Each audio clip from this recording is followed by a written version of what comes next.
Nongeye kubasuhuza bene data nshuti z'umwami wacu Yesu Kristo mwese abo dusangiye gucungurwa n'amaraso y'umwami wacu Yesu Kristo, aho muri hose nimugire amahoro y'Imana kandi umwami Yesu abishimire.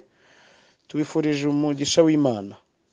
Tugeze mu mwanya mwiza wo kongera kugana ijambo ry'Imana nk'uko twatangiye, gusa haje kubamwo inkomyi gatoya y'uburwayi, ariko uko biri kose umwami Yesu akwiye kwamamazwa mu bihe byose. Imana ishimwe. Uyu munsi rero tugiye gukomeza ijambo ry'Imana dusanga mu gitabo cy'Abami ba kabiri ibice 4. Abami ba kabiri ibice 4, turahera ku murongo waho wa 23. Abami ba kabiri ibice 4 umurongo wa 23 haravuze ngo nawe aramubaza ati niki kikujyanye iwe none ko atari mu mboneko z'ukwezi cyangwa umunsi w'isabato? Nawe ati ariko ni byiza ko ngenda. Nuko uwo mugore ashyirisha amatandiko ku ndogobe, abwira umugaragu we ati erekeza tugende, ntugende buhoro keretse nkubwiye. Nuko aragenda asanga uwo muntu w'Imana ku musozi w'i Karumeli. Umuntu w'Imana amwitegeye akiri kure abwira umugaragu we Gehazi ati nguriya wa mushunemukazi, ndakwinginze irukanka muhure umubaze uti ni amahoro, n'umugabo wawe ari aho n'umwana wawe? Uwo mugore aramusubiza ati ni amahoro. Ageze kuri uwo muntu w'Imana aho yari ari ku musozi, amufata ibirenge, Gehazi aramwegera ngo amusunike. Ariko umuntu w'Imana aravuga ati mureke, afite agahinda mu mutima, kandi Uwiteka yabimpishe ntiyabimbwiye. Umugore aravuga ati mbese ni jye wasabye databuja umwana w'umuhungu? Sinakubwiye ntiwibeshya? Elisa abwira Gehazi ati cebura, wende inkoni yanjye ugende, kandi nuhura n'umuntu wese ntumuramutse. Ukuramutsa ntumusubize, maze iyi nkoni uyijyane uyirambike ku maso y'umwana. Nyina w'umwana aravuga ati nkurahiye Uwiteka Imana nzima n'ubugingo bwawe singusiga. Nuko arahaguruka aramukurikira, ariko Gehazi abacaho ajya imbere. Agezeyo arambika inkoni ku maso y'umwana, ntiyakoma kandi ntiyumva. Aherako aragaruka ngo ahure nawe, aramubwira ati umwana ntakangutse. Imana itugire neza cyane. Nongeye gushimira Imana iduhaye uyu munsi, kandi iduhaye kongera kumva ijambo ry'Imana. Bene data, ndabibutsa ko twari twatangiye inyigisho, twarimo tuvuga hejuru y'iriya nkoni Imana yabwiye Yeremiya ko irindisha ijambo ryayo. Mbibutse ko Imana itarindisha ijambo ryayo inkoni, ahubwo cyari ikigereranyo, kuko yashakaga kumubwira. Akenshi iyo Imana ishaka kukubwira ibintu biri ku rwego rw'ijuru, ikugereranyiriza ibintu bisa n'ibyo uzi kugira ngo utaza kubishidikanyaho. Niyo mpamvu muzabona Yesu yajyaga yigisha akavuga ati ntimurebe ibisiga, ntimurebe inyoni, ntimurebe ibi, ntimurebe ibi, ntimurebe uburabyo. Byose yabigisha agatanga ingero z'ibigaragara, ariko ashaka kugira icyo avuga. Haleluya.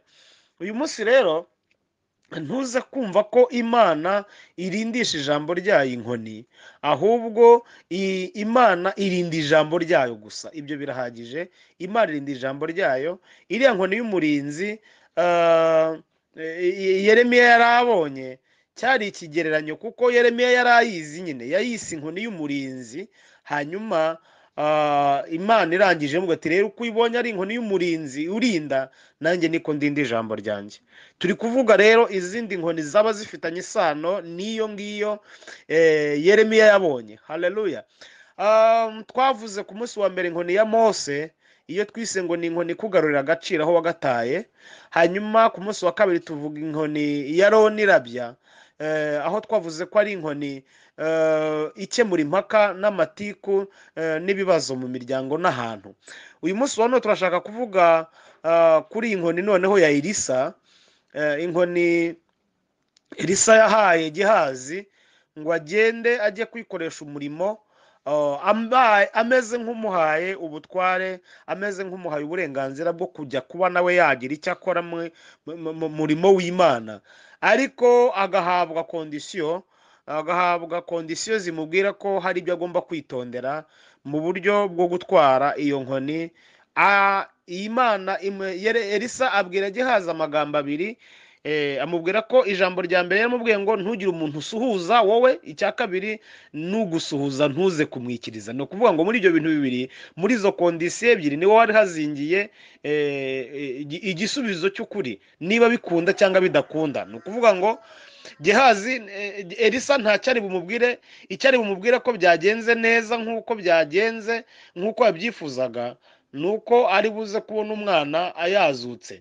Ariko ikiri bumwereke yuko bitakunze ni uko bitari buze gukunda nyine. Ariko Elisa yagombaga kumenya ahantu byapfiriye. Imana ishimwe. Iki ni igihe rero Elisa nyuma yaho ahanuriye wa mugore w'umushunemukazi aho yari acumbitse mu murimo w'ivugabutumwa.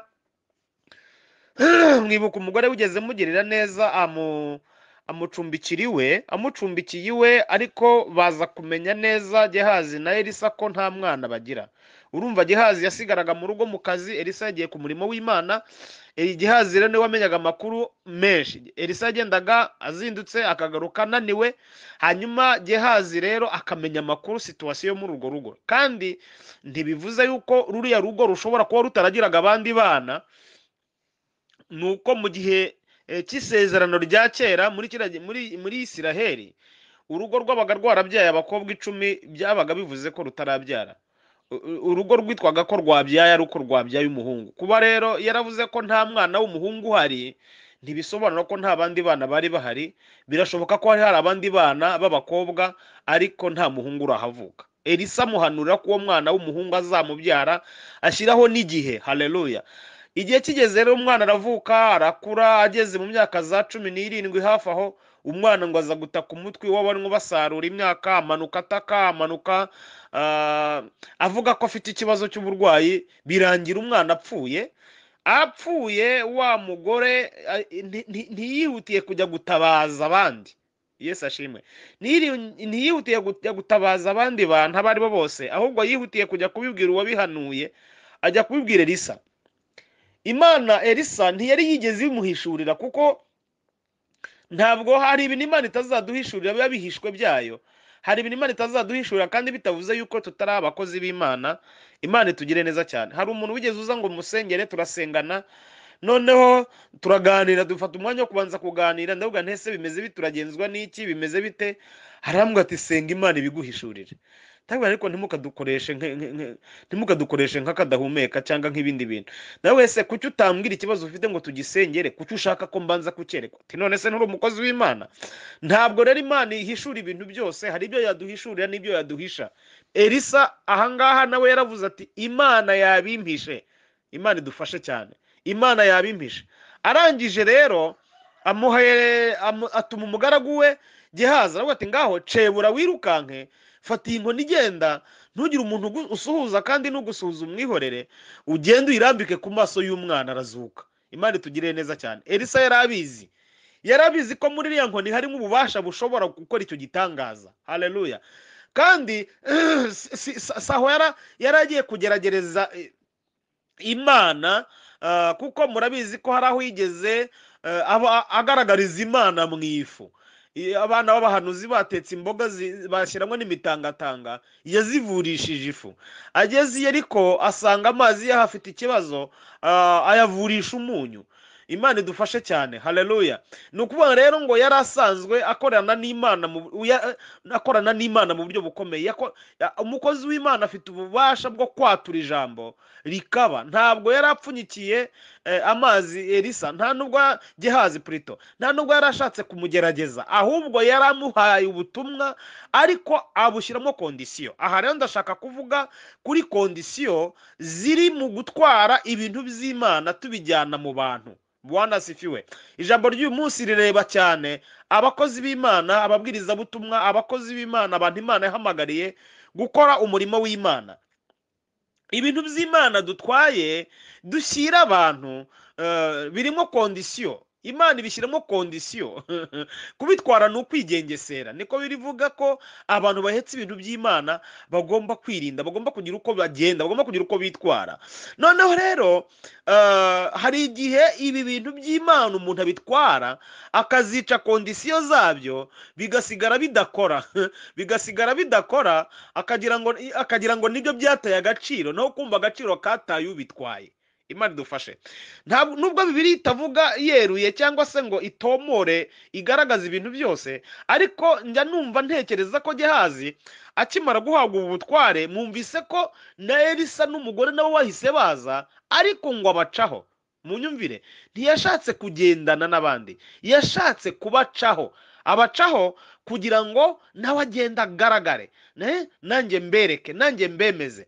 Imana idufashe kandi nitugire neza cyane. Hari abantu b'abakozi b'Imana usanga bashaka kugenda imbere mu bintu byose, kugenda imbere, bigaragare ko aribo bazwi, bigaragare ko aribo bihanganye, bashaka kugaragara.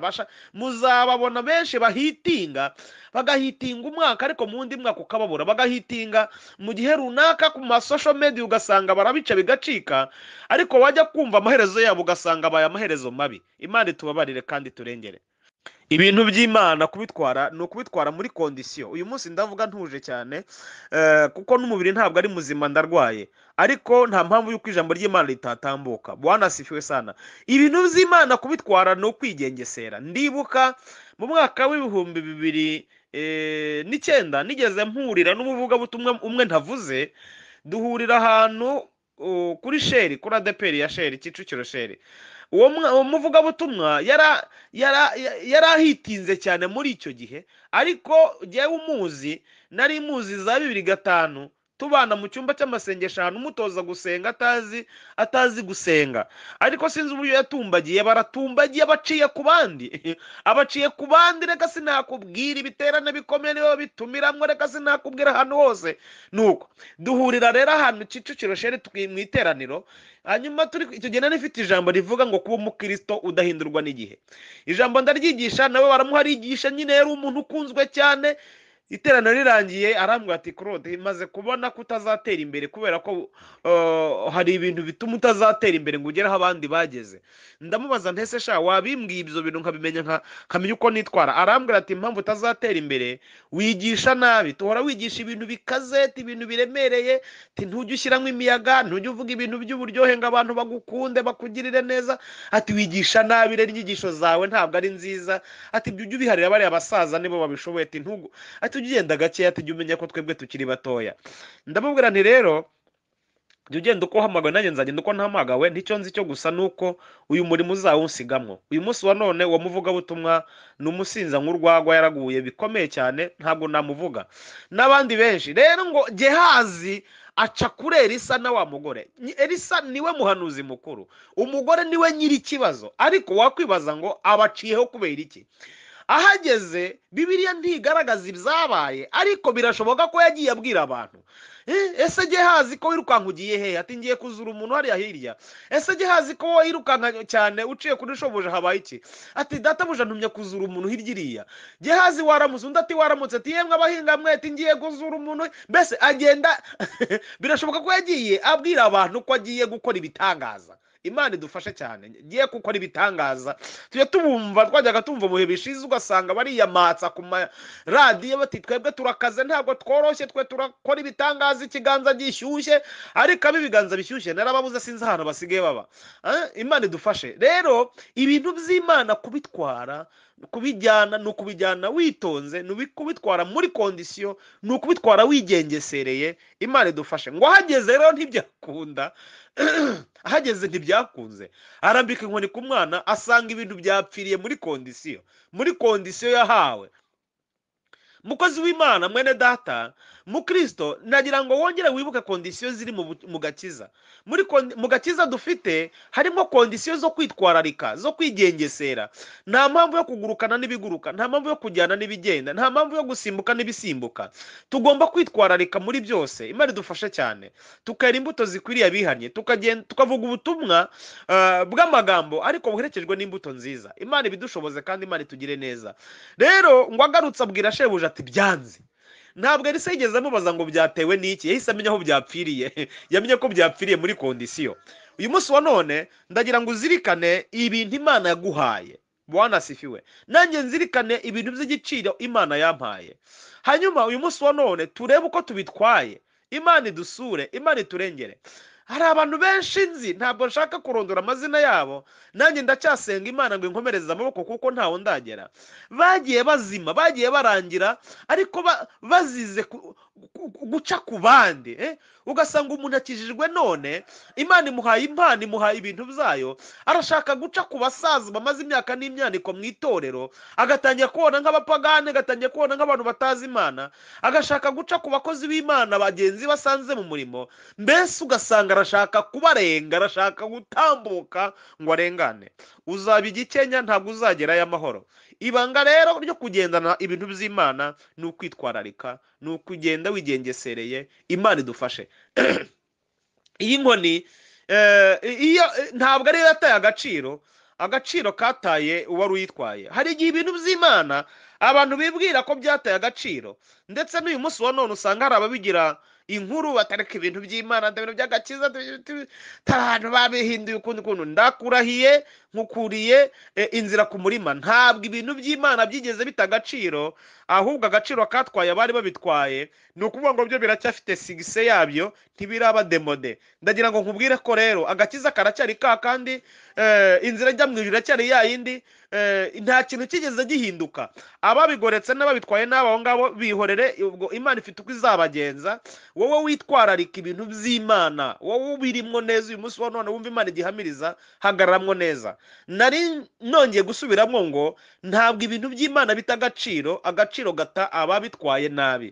Iyi nkoni ntabwo yataye agaciro, ahubwo agaciro kataye Elisa wayitwaye atari muri kondisiyo Imana yamuhaye. Ndagira ngo uyu mwanya dusenge, umuntu wese musabira kugira ngo ahagarare neza mu mwanya Imana yamushyizemo. Bwana asifiwe sana. Imana igira amaprincipe akomeye cyane mu bintu byayo. Muribuka ku nyanja itukura, Imana yasabye Abisirayeli guceceka. Icyo nicyo cyari kibitsemo ibanga rya mbere ryo gutsinda no kwambuka, guceceka. Muribuka Yeriko, Imana yabasabye kuzenguruka bacecetse. Rero hari igihe twica ibintu by'Imana, kondisiyo twahawe tukazica. Imana itubabarire, zamara gupfa tugasigara tugira ngo ibintu by'Imana ntibigikora, ndetse n'Imana ntigikorera muri twe, ndetse n'Imana ntikiri yayindi. Imana yacyari yayindi, ahubwo agaciro kataye wowe. Niyo mpamvu jyewe nawe dusabwa kwisuzuma, tugakosorera ibintu aho twabyiciye, tukabisubiza mu murongo neza, hanyuma tukabasha gusubira mu muhamagaro wo gukorera Imana nk'uko bikwiriye. Imana ibahe umugisha mu izina rya Yesu, amen. Mana, ndagushimiye cyane kubw'ijambo ryawe ridukebuye uyu munsi wa none, ritwereka ko dukwiye kwitwararika ibintu byawe, dukwiye kwitwararika ubutunzi watubikije muri izi nzabya z'ibumba.